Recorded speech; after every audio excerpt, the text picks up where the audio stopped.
Taking off the roof jack that goes around this lumber bit, and what we're going to do is measure 25 and a quarter, 27 and a half, and write down that measurement right here. And then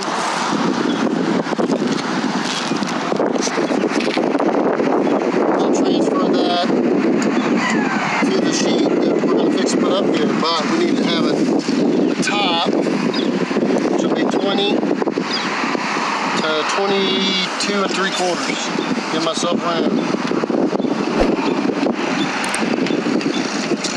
Alright, here we're going to show you how we cut. So we're measuring over what we measured at 25 and a,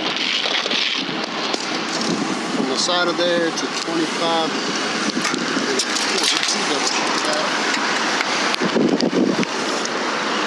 27 and a quarter. Right on the side of that. Lots of fun.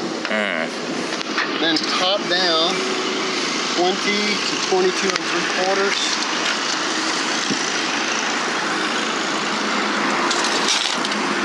So we've got to cut this section right here out. Now, to do that, we usually use a blade screwdriver and a hammer. As a habit, I would normally want to use a thinner screwdriver. This is pretty sharp, it's just kind of thick and get through. You hit right on that screwdriver and prime it through. There's a lot of other ways to do it, but this is one of the most effective for the effort that you're going to get.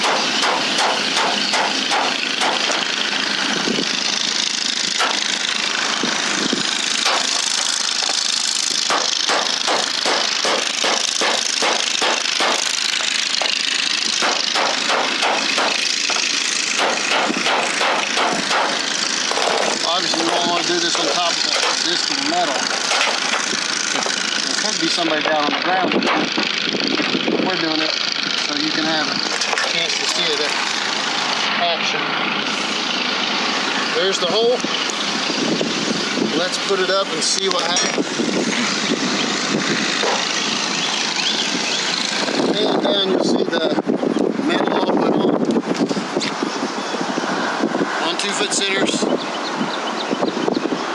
Cut in the vents like we showed you. Wherever it cuts, goes over top of a rib, we cut a V into it. You see over here, we cut a V into that. Then we'll be putting tape around it, and then tar, and then pulling the tape.